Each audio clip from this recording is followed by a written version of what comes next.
Good afternoon, everyone. My name is Busola Aladesomi. Okay. My name is Busola Aladesomi. I'm a pharmacist. I happen to be the one coordinating the YESBA zone of ACPN, Lagos State. And it's a pleasure to have everyone here this afternoon. And very briefly, we'll be having a great presentation by no other person than Pharmacist Larry Bale.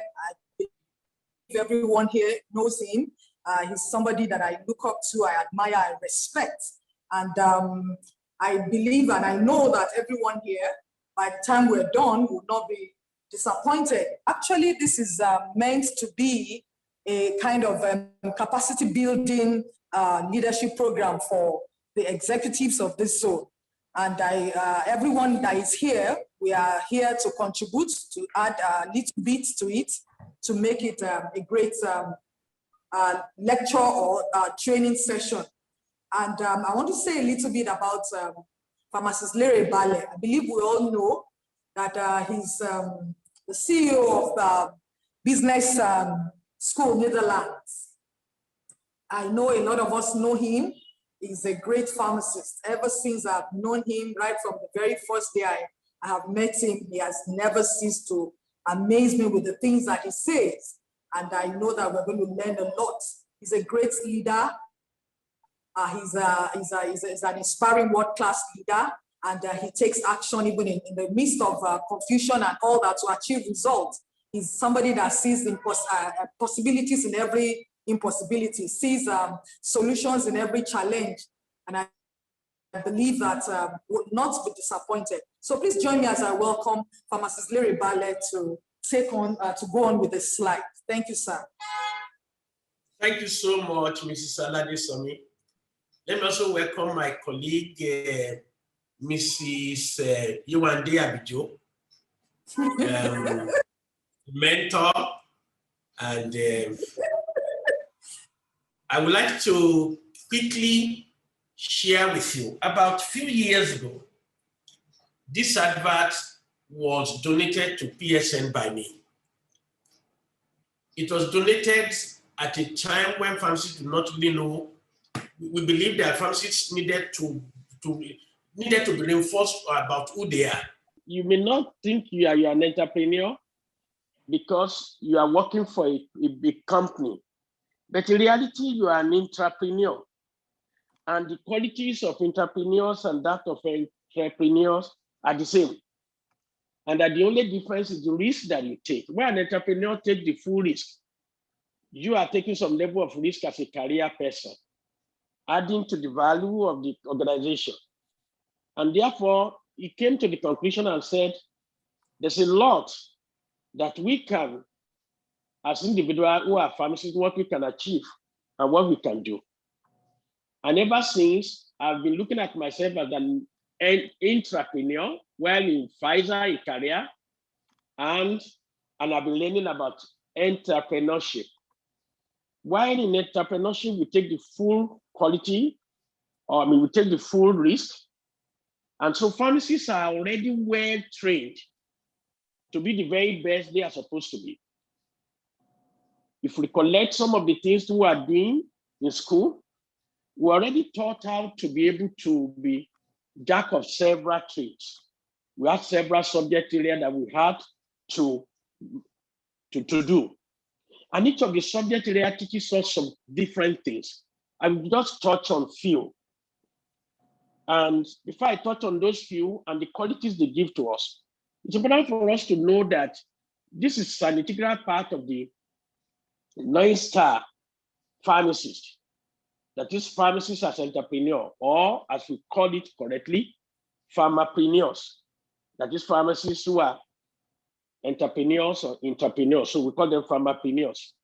And our pharmacists have tremendous opportunity based on our background learnings, based on what we have done in the past, based on what the courses we've done and a couple of things. We are extremely blessed to be the best in whatever we do. When you look at the finance details of what we need to do in dispensing, why we cannot make mistake, why we cannot produce a powder of 10 milligrams per gram instead of 1 milligram per gram. So it shows you, and the punishment that goes with it when we make a mistake, it just shows you beyond reasonable doubt that we are already trained on how to be analytical, how to work towards the ideal, how to be made almost like a perfectionist. And entrepreneurs look at the ideal, look at trending. If you look at example of what happens in pharmacology laboratory, when we use the tissue and when we have almost finished all we need to do, we normally use dark drum those days. If, for example, you make a mistake and your tissue had cause to die, we're already being taught how to have perseverance. We are being taught on how to manage frustrations. We are being taught on how to have resilience, or how to have passion with resilience, which is therefore referred to as grit. And these are qualities that are ideal for an entrepreneur. So the course that we have done itself prepares us adequately to be a good entrepreneur. It is because of this that we feel that today, in the next few minutes, we need to look at what are the roles, what are the things, all these past experiences, right from the time we were in the laboratory, either in pharmacognosy or in pharmaceutics or in farm chem, or when we are working on structural activity relationship where we need to redesign.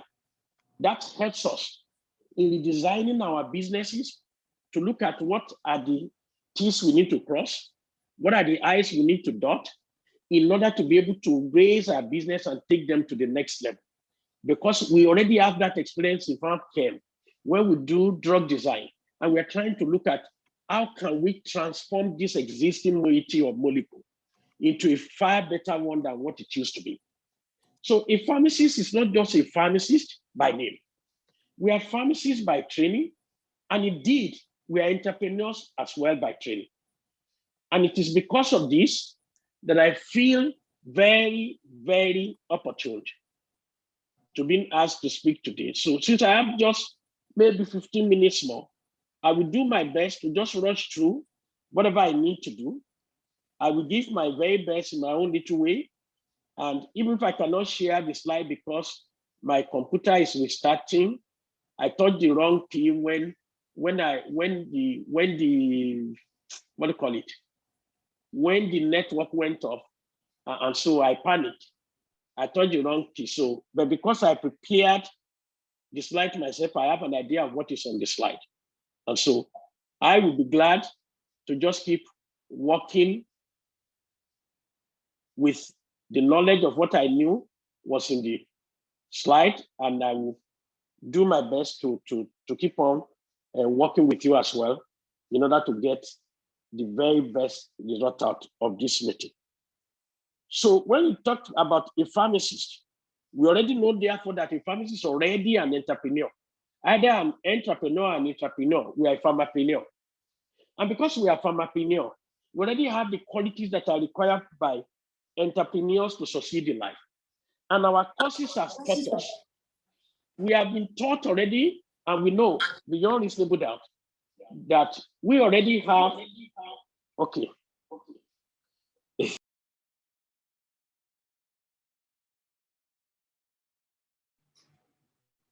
We have been taught already on how to be the very best in what we do.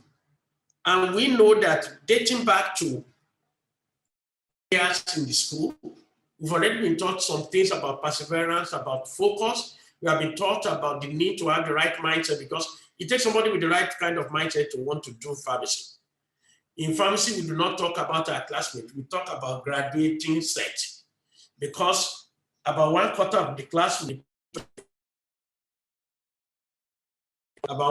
repeat in the third year. And so the number that you are graduating together will be more like maybe 1/3 of the people. So some people are your classmates, or they are your graduating set, but they are not really your classmate from the first year.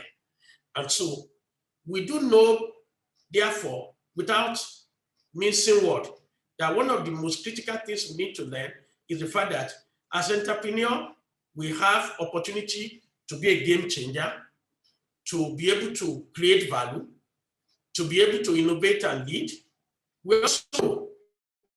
I also try to share the difference between entrepreneurship and the difference between entrepreneurship as well as entrepreneurship, which is similar. So as pharmapreneur, it's just one of those 10 things we are supposed to be. Because as pharmacists, we are supposed to be a lifelong learner, a teacher, a leader, a decision maker. Number 5, a researcher. Number 6, a manager. Number 8, a communicator. Number 9, a caregiver, and eventually an entrepreneur. And it is based on this that we are supposed, thank you. It appears my system is coming on board. I hope you can see my screen. I just have maybe about 10 minutes more. Can you see my screen? Yes or no? Yes, we All can. right. Okay, thank you. So what is going to make us to become better entrepreneur is basically learning how to keep educating ourselves. So one of my mentors in entrepreneurship, Dr. Kule Tomechi, he's been in practice for many years, and he has built businesses on his own. And he has expanded beyond core pharmacy to many other things like real estate and so on and so forth. What we can share with us is the fact that he has kept educating himself. So after his first degree, he has gone for PharmD again, just able to strengthen himself in the art of clinical pharmacy that will be helpful to him in his business. So those who do not have a sense of their own competence, they become highly competitive, and eventually they miss the pathway to a purposeful, driven, peaceful life. We are already competent entrepreneurs based on the kind of training we have obtained in school. And what we need to do is that we must never miss the pathway to our God-given, purpose-driven, peaceful life as a pharmacist. If we apply the skills that we apply to pharmaceutics, to dispensing, to pharmacognosy, to farm care, those skills that helped us in scaling through pharmacy school, if we apply the skill to our businesses, we cannot fail. And I say boldly because we are the only people who would normally go to school 6 days of the week, including Saturday. We run practicals almost every day from Monday to Saturday. We are the only people who go to the dining with our white lab coats. We have already been taught how to persevere, how to go through difficult things. And we are the only course in the world that's called less than 0%. If you miss it, if you miss overdose in dispensing, you miss drug-drug interaction, you calculate a 100 milligram instead of 10 milligram per gram powder, you've already killed the patient. You will score -60. And it is not unlikely that you repeat that year because you failed dispensing, even though your average may be over 60%. So we have to develop passion, purpose, principle, professionalism, perspective, problem solving, and be a peak performer. Those things that helped us in peak performance in the school as pharmacists are what is required in community pharmacy. So every day we must come up with new ideas. We must transform ourselves to become better entrepreneurs. Of course, there are barriers to us. Part of these barriers is the barrier of ego. We need to learn that ego is the enemy. We must be willing to learn from those who are successful and ask them, how did you do it? Because they can teach you. So Dr.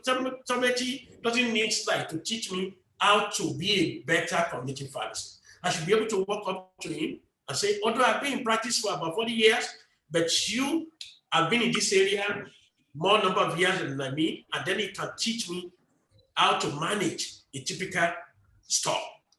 We need to set goals. Number 3, we need to have the right kind of mindset, because we do not build a mindset that will persevere. A mindset that sees failure as opportunity. Rather than a failure becomes a failure when you dip yourself in it. We need to see obstacles as the way, and we need to learn how to plan. So I've already spoken about this. We need to know that God has already given us some gifts as pharmacists, and we need to use those gifts that helped us through school and apply it to ourselves as entrepreneurs. So day by day, the gift God has given to us, we must find a way to use it in our community pharmacies. We already see it of the Creator as pharmacists, and God has taught us to be fruitful, to multiply, to replenish, and subdue the heart, to have dominion. So if we learn how to multiply the skills we built in pharmacy school, multiply it, replenish, we'll be able to subdue. We must remember that God does not give us furniture. He gives us trees. And it is what we do with the tree that makes furniture. He doesn't give us cars, but he gives us iron ore that we convert to cars. He doesn't give us indomie, but he gives us flowers. He gives us wheat and corn, which we convert. So when we see challenges and chaos, we must see opportunities in them.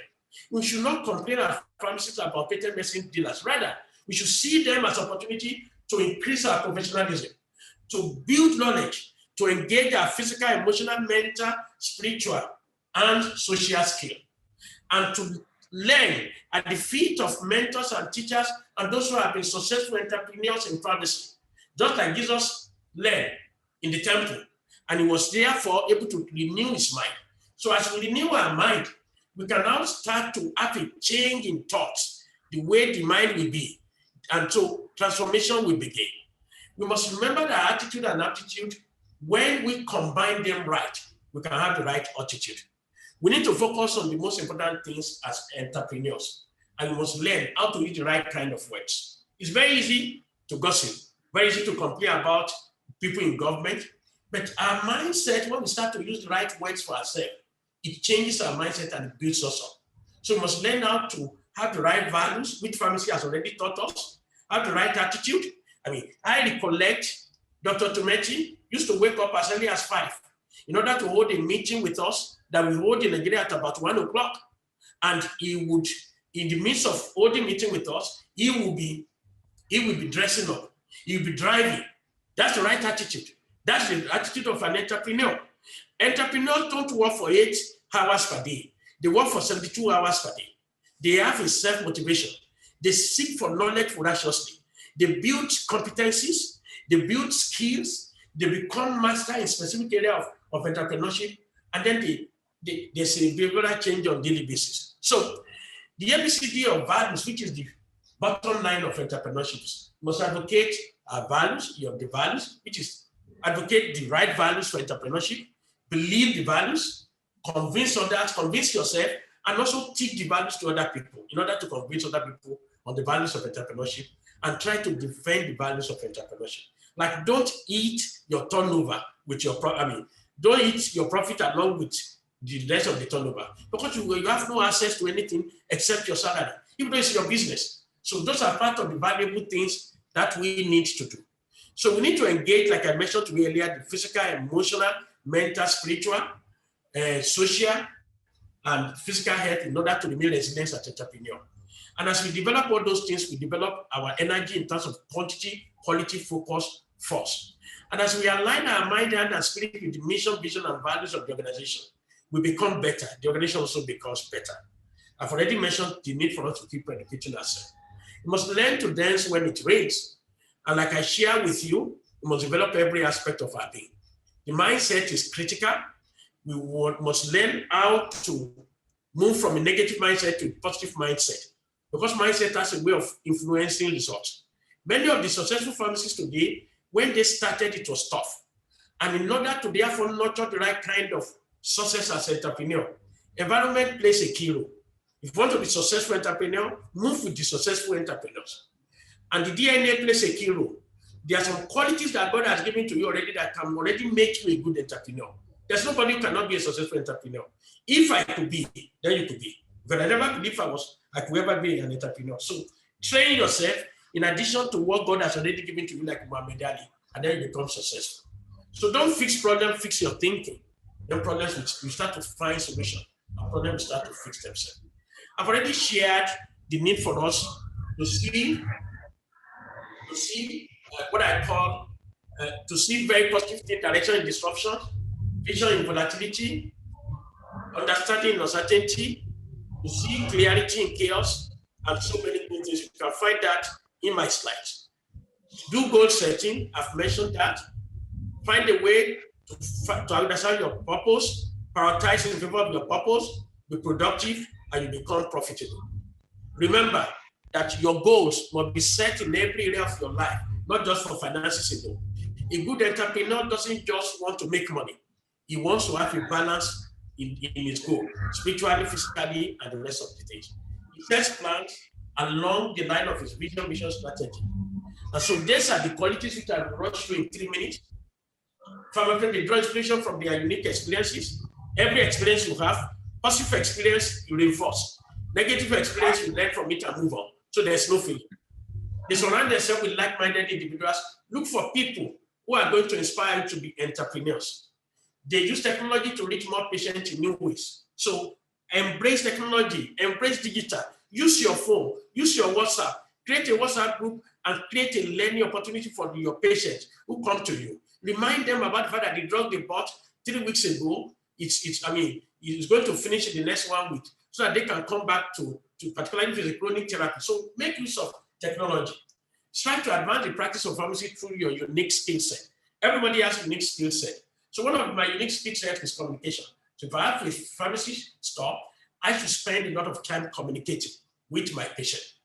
Be adaptive to change. Find a way to take action to achieve your dream. Don't just keep on planning. Act on those plans. And then don't listen to naysayers.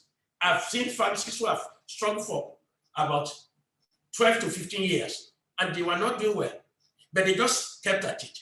And finally, as they kept on changing a little of one thing or the other, they finally got it right. And today, they are very prosperous. So you have to be proactive in helping others to build support system. For example, there's nothing wrong in collaborating with other pharmacists to achieve a common objective. It doesn't have to be Lady Ballet Pharmacy, you know. I can join with other people and be able to create a synergy and create a beautiful thing, and then be able to create something that becomes bigger than the sum of the two people who have joined together. So pharmacopreneurs are never afraid to adjust to market demand. And so must study market demands and know what is happening. Pharmacopreneurs know that innovation takes courage. So you have to keep innovating and you have to take courage to do that. Ladies and gentlemen, the top pharmacy-related businesses as I close for pharmacopreneurs is you can open a pharmacy, you can open a franchise pharmacy, you can open a franchise clinic, you can open a franchise laboratory in your pharmacy, you can go into wholesale, you can develop health checks, you can do online pharmacy, you can do compounding and manufacturing, you can manufacture cotton wool, you can do saline water, you can do infusions like biomedicals, you can do the sanitizer. These are big opportunities. And so you can be authors and publishers like Sir Atweye of Pharma News, P.B. of MTech, Mr. Shola Alin of Medifarm. So you can do coaching like Shino Palobi. You can do digital like to detect fake products. You can do healthcare talk show like radio or TV. You can do surgical product supply. You can look at disease lifestyle management training and teach other people. You can teach and coach in university like Pharma Dance. You can create healthcare websites and applications. You can look at health or medicine related books and create publishing. You can look at medical equipment. You can be educationalists like Yomi Oshewa from Ambassador Schools, and so on and so forth. Ladies and gentlemen, I close and submit that you have a gamut of opportunity. And being an entrepreneur, we also help with all the opportunities that you've seen here. And so with the other 8 opportunities, once you're a good entrepreneur, you can end up being a good communicator. And because you're a good entrepreneur, you'll be a good caregiver, even in your pharmacy. Because you're a good entrepreneur, you'll be a good manager, a good researcher, decision maker, leader, teacher. So entrepreneurship is what brings everything together for you, like a game changer. And entrepreneurship gives you more freedom to do a lot of things with your life. I'd like to thank you and to ask you to please be bold, be brave, be brilliant as you keep educating yourself. Thanks to Mr. Analyst for giving me this opportunity. Never downgrade your dream, your reality. Upgrade your knowledge and skills and action. Make your dream your reality. God bless you. Thank you. Thank you so much, sir. Yes, ma'am. Thank you. That was mind blowing. So much there. The fact that I will send a copy to you for distribution. So. Okay. Thank you so much, sir. We are really grateful for this opportunity to hear you and so many things that we have learned. Before we take on the next presenter, I would like to take 1 or 2 comments. And, let's take the next presenter so that you can have time to make our presentation. All right. And then Okay, sir. I can wait for her. Be fortunate and can take all questions together. Okay, sir. So I'll call on your mentor, Pharmacist Yes. Yewande. That's So correct. I call on her. Yes. I call on Pharmacist Yewande Abijo. She's actually the financial secretary of the zone, and she's the MD CEO of Med Lounge Pharmacy, both in Apoka and Sabo Yaba. Ladies and gentlemen, please join me as I welcome Pharmacist Yewande. I call her Iyalaje. She's the Iyalaje of YESBA. I'm sure she understands. All right, you're welcome. Please go ahead. Okay, good afternoon, everybody. Please, can you hear me? Yes, we can hear you. Good afternoon, can you hear me? We can hear you, okay. Yes. Okay, Mr. You want to kill me in Kekere? I cannot be your mentor, sir. You are venturing into pharmacy okay, before, so you are mentoring me.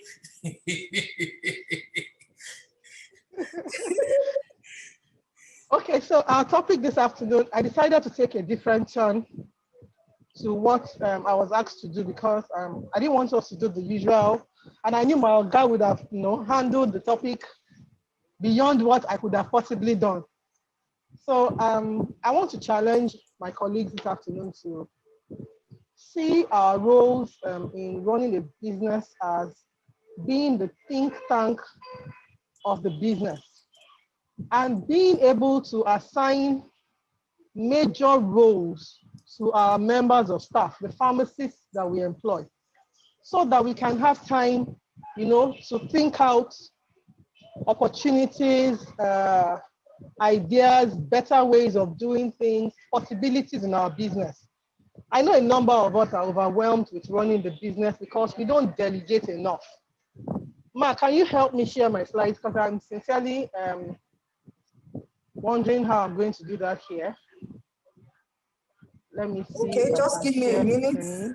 Just give me a minute. I didn't know I was going to share. Okay, to ask me what I want to share in my screen, I think I have my, okay. I'm not sure. Go to share screen. Yes, I've done that. Share screen. Trying to find. Then you see your desktop. First of all, put the okay, file. So if I open my the desktop, file and put it on your desktop and open it. Okay. Yes, that's what I think I should do first. If you can see your desktop, then go to the folder that is containing the file and open it. Yes. Thank you, sir. Yeah. Okay. Have you been able to do it? Okay, I think I've sent it. I've asked somebody to help. Done. Okay. Yes, I'm almost done.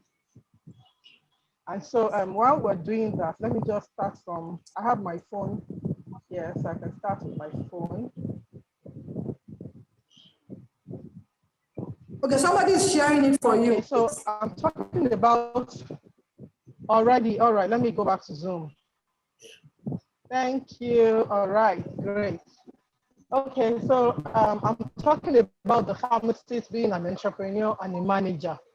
Now, being the entrepreneur has been well dealt with by my Oga before me. So I'm just going to talk about the manager aspect of basically oversee the day-to-day running of the pharmacy operations.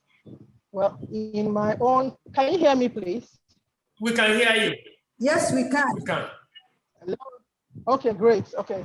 So in my own practice, I tell my pharmacists when they come on board that they are the team leaders. In every branch, there's 2 pharmacists, there are sales attendants, security men, cleaners, and I tell the pharmacist, you are the team lead. You are my own colleague. You are the one ranking, at par with me. And so manage this branch as if it was your own. What are the things you should look out for? What are the things you should pay attention to? What are the things you should ensure do not miss, or go by you without you noticing it? And so pharmacists, as we know, oversee the day-to-day operations of our businesses. They may be full-time, they may be local staff, day of the week. And so for someone to handle or run your business for you, it takes a lot of, beyond going to pharmacy school and being sound in pharmaceutics and pharmaceutical chemistry and cognosy and what have you. In real life, there's so much more that is needed to run the pharmacy business. And so part of the duties and responsibilities we should give over to our pharmacists when they come to work with us include, number one, managing all pharmacy staff. We should ensure that, like I said, the pharmacist takes charge. They might not be the most elderly in the branch or in the business where they work, but definitely they are probably the most educated, the most enlightened in your business. And so I expect that one will give them the privilege or responsibility to lead other staff members in the pharmacy.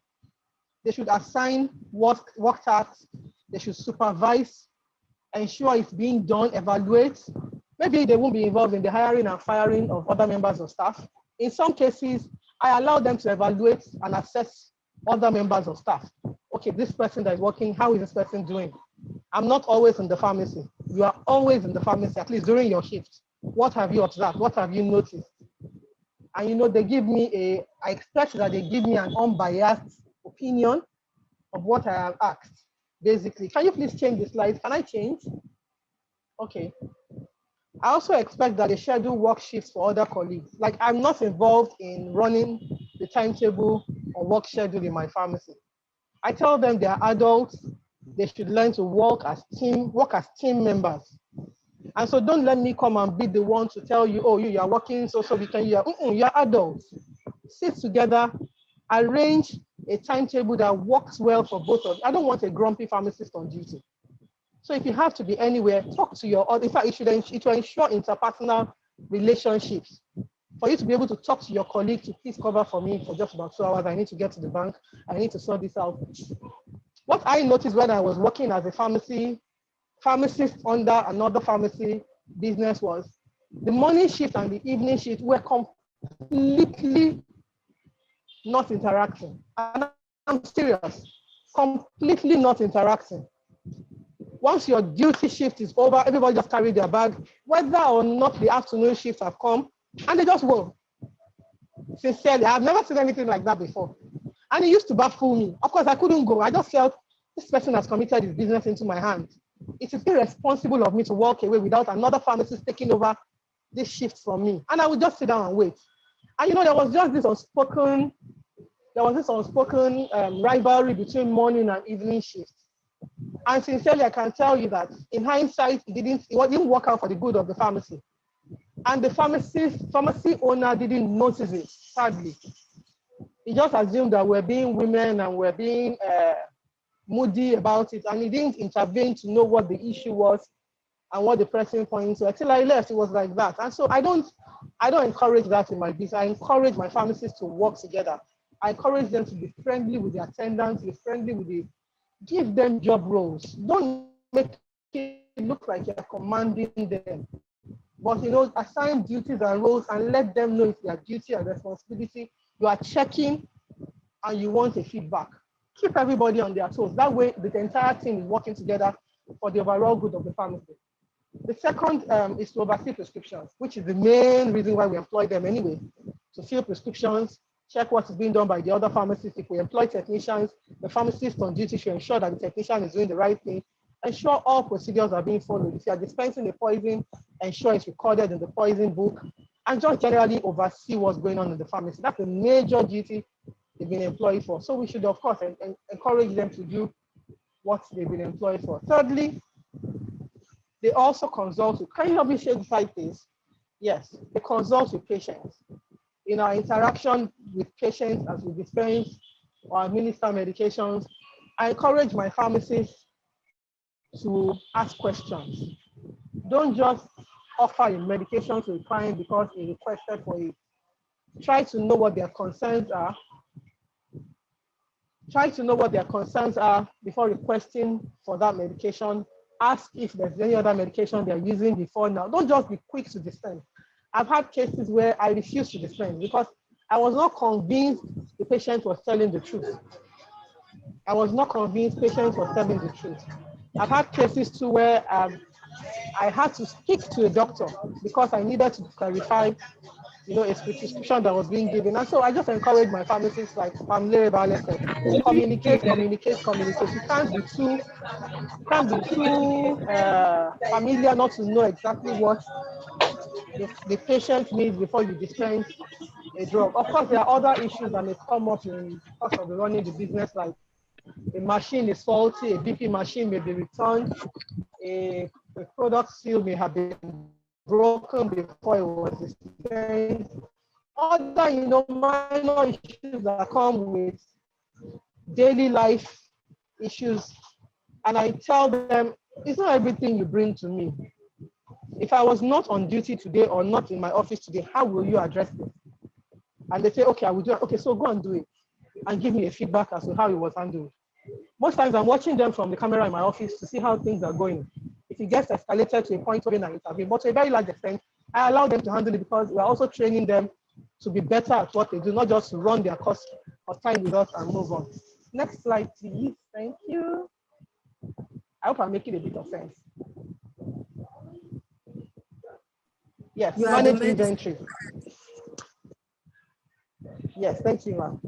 So manage inventory, our pharmacy as managers are expected to maintain and manage inventory, order new supplies, ensure no stockouts, keep inventory areas organized and arranged, ensure about to expire products are, picked quickly off the shelf and try to push as much as possible and ensure that you generally don't run at a loss in running the business. We need to encourage them to be on top of their game in terms of inventory. I think a pharmacy business that's successful as their inventory. If you have a robust inventory, your pharmacist must be on top of the inventory management. Know what products are available, are on shelf, what alternatives are available, what products are finishing. Let's just generally ensure, let's give them the work to do. Let's delegate that aspect to them and monitor. Let's not be quick to take over the job because they're not doing it well. Let's ensure that, okay, from afar, I'm telling him, okay, so I need a list of out of stock products. I need a list of products about to expire, which we have done, the beginning of the year, this year, we've practically done a raid through the pharmacy, checking every product and date.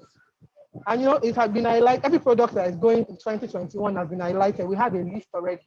So we pick it once it's 3 months to expiry, and the goal of everyone dispensing is to try and push it as much as possible so that it does not expire.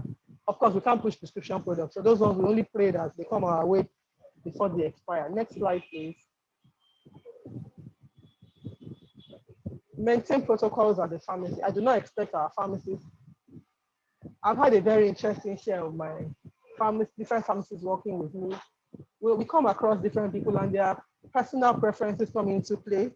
We have the patient ones, we have the quiet ones, we have the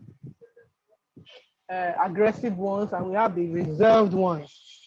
I believe our duty is to bring out the best in every one of them, so ensuring that they interact as much as possible with all pharmacy members, pharmacy staff members, and within themselves maintain protocols, maintain orderliness, not leaving the store scattered or rowdy, not entertaining visitors or turning the pharmacy into an unprofessional environment, basically.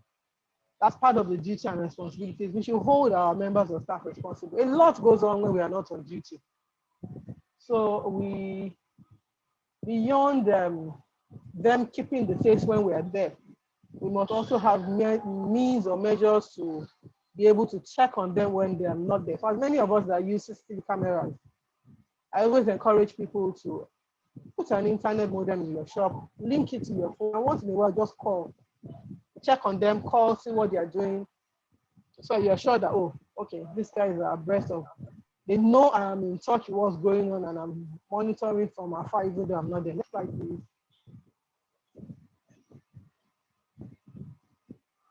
Yes, consult with physicians and medical staff in proper medication delivery. I encourage my pharmacists not to, okay, fine. not to be quick to dispense, like I said. Ensure you check with the patient. In some cases, put a call through to the doctor.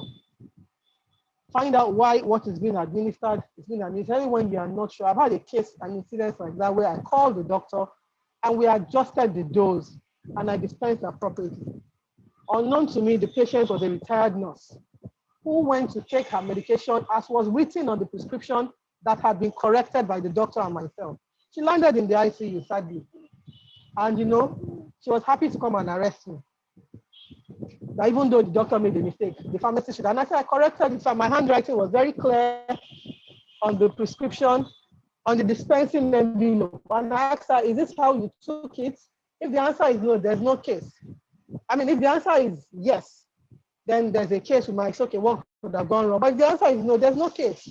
And so we should ensure that our pharmacies not beyond, and I sent Angel, what do they call them? To just go and buy at my pharmacy. If my cousin is coming from Lekki, I can say, please branch at the pharmacy and buy something for me. Buy cataflam, come and tell me how they attended to you. Did they label your medication? On what is being done in your pharmacy before they go and put us in trouble? Next slide, please. I think I have one more. Yes, open and close the pharmacy and follow all protocols for opening and closing the pharmacy. I remember there was an evening I think I slept early and I just woke up in the middle of the night and I just decided to check my pharmacy premises through my phone. And I saw that all the lights in my Sabo branch were on in the middle of the night. So apparently NEPA took light just as they were closing, and in a bit to get not to turn on the gen, they just all quickly did what they could do and ran out of the shop and locked up. And they brought the lights. And all the lights were, fans were blaring all over the place. And I just did a screenshot.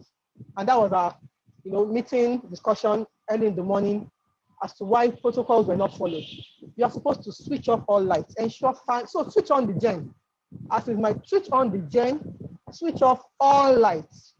By the time you switch everything off, and the generator is the last thing you switch off, you know you have done your bit and you lock up properly, ensure that. Okay, so I remember I had an incident of a break-in into the Akoka pharmacy some time ago. I know I mentioned it. And on inspection to the branch, I found out that I bought them 4 padlocks to lock the shop, and my people were locking with 2. And so, for whatever reason, it was just easy, they've locked and they've gone. It was easy to break. I'm lucky with 9 now. Let's give the thieves work to do. Sure, they want to steal. They should also find out that it's hard work to break the locks. You understand? Let's ensure that the protocols are followed and we monitor. We monitor. More importantly, next, please. I have a few minutes more if I'm not done. Next slide, please. Yes, the few skills. I'm just going to run through a very few. The few skills we are pharmacists, so we should look out for when we're employing. Leadership skills. Leadership skills. We expect our pharmacists to work as supervisors. And we should lead their example. Let's also supervise and show them the way, hold them accountable and ensure they run efficiently. Let's ensure that they are good communication. They have good communication skills. Communicate appropriately both to patients and to members of staff. Next slide, please. Sorry, I'm running. Next slide, please. Computer skills, very important. Our pharmacists should be taught how to use the computer system so that they can impute, sales, inventory, stock counts, expiries, and what have you into. Eventually, they didn't know it before we employed them. We can train them on the job to ensure the smooth running of the pharmacy. Next slide, please. Customer service. Our pharmacists must be able to address customer complaints and, advise customers appropriately. They must have good customer service skills. Before the matter is brought to the pharmacy owner, the pharmacist must have been seen to have done his or her best in handling the matter at hand. I think the last slide. Okay, so lastly, our pharmacists, as pharmacists, we are lifelong learners. And so I encourage them to keep seeking better ways to improve management of the affairs of our pharmacy profitably. And, taking a bit of the stress off ourselves onto our pharmacy staff so that they can also, if they are involved in the actual running of the pharmacy, I believe they'll be more concerned about things that are going wrong or not going right within the pharmacy, and they can communicate with us and we take appropriate steps to correct it. Thank you very much for listening. All right. Thank you so much, Pharmacist Yewande. Thank you. Thank you so much. That was awesome. All right. No wonder Pharmacist Larry Bale said you are his mentor. Now I know. Okay. We'll take contributions. We'll take contributions and questions now. Just raise up you can just raise a hand. Contributions, questions. Good morning. Good morning, sir. May I make a quick contribution before I get on? Good morning, Dr. Tumeki. This work. Firstly, I want to thank you for the opportunity to participate on this program. I think you have great speakers here with in-depth knowledge of operations and also pharmacy operations. I always say that for a good operator, drugs are just, what do we call them? They're just items that you can take the drugs out and switch out those items. And maybe you decide to just sell N95 face mask, or you want to sell, let me use something in Nigeria, Omo detergent. It really doesn't matter. A good operator should be able to run any business as long as their operational numbers and business planning is in order. I think what the professor and my sister has alluded to this morning, a confirmation of that. As pharmacists, one of the things that we lack is business is not really taught in our schools. Business, and the other part is leadership. My sister did mention about empowering our staff to be able to run and operate pharmacies as a business, whether we are there or not. I always say that you are a very bad manager if your business cannot run without you.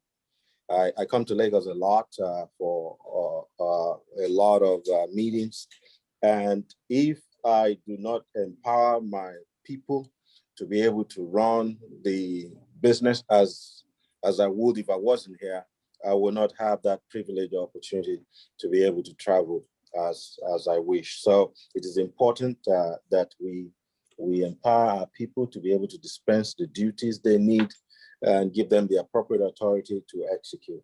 Also, very important is for young pharmacists that come on board, we should take it upon ourselves as leaders to be able to train them, to develop confidence in the process of talking to our customers, to our doctors, to our wholesalers, just ability to lead. They should be able to coach and counsel associates that are under their leadership, and be very ready to practice at the top of their license and be bold while understanding their responsibility to help our doctors and our nurses provide great pharmaceutical care for a better health outcome for our patients. And one more thing I wanted to say, I think my sister did mention that once in a while she sends somebody to our store to just check the tone of the service, and she has to check back. We say that anything you do not monitor, you stand a chance to lose. This morning, we just opened 3 minutes ago, but I've been here over an hour. Yesterday was our first session of giving COVID vaccine shots. We gave 30 shots. I'm here this morning calling the customers to check on them if there are any side effects, if there's anything else they're needing, if they want us to transfer their prescriptions from other pharmacies, just to follow us after sales service so that our customers can know that we're not just here counting pills. It is so important that there is a follow-up to every customer, good or bad. Sometimes you actually gain a whole lot from the bad reports you get from your customers. It is with those reports that you have great opportunity by which you can improve your service. So I want to thank you once again while I glove up this morning and prepare to take deluge of people coming in for vaccination. Go. Thank you, Dr. Tomeriti. Thank you so much. Thank you so much. I appreciate that. All right. I don't know if there's any other person, any other contribution or question. We've overshot our time by 3 minutes.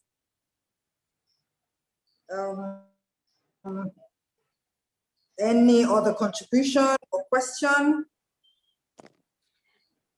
Okay. Yes, good morning from Dallas also. This is Dr. how Emmanuel. How are you? Fine. I'm fine. Sorry I joined the conference a bit late. I was participating in the Government Affairs Committee for the Texas Foundation that I also sit on for our lobby and advocacy group. Dr. Tomeriti has said pretty much most of it, especially concerning our COVID efforts. But one thing I would like to add is that it's about time we begin to dissociate our profession from the product itself, and that is drugs, even though that's our primary focus.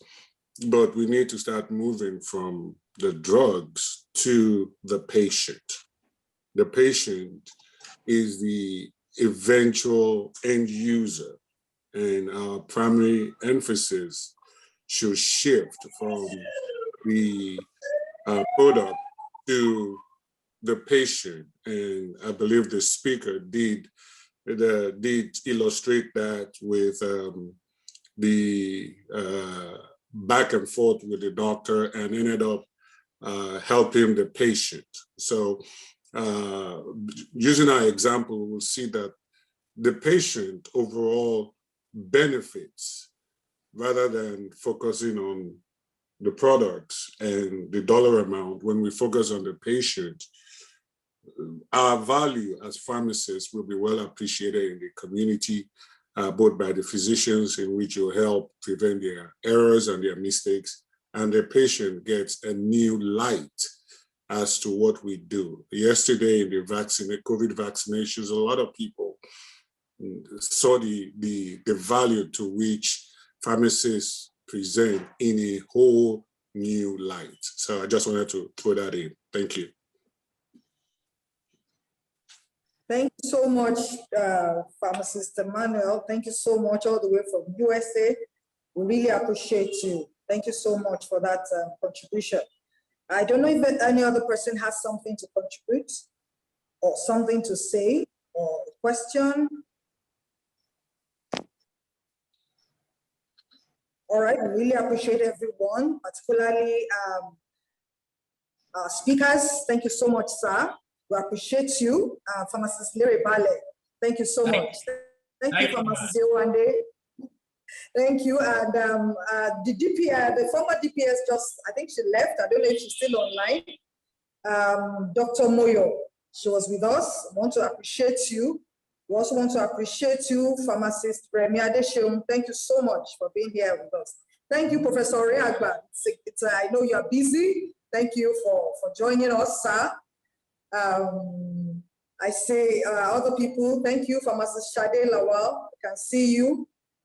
Thank you, everyone that is here. If I didn't mention your name, please pardon me. So just want to appreciate everyone. Thank you so much. I believe we'll be getting the slides soon. We'll be sending it to you, both the slides and the video presentation. Thank you. So we wish everyone a great evening, and we look forward to having another session next month. Thank you so much. All right.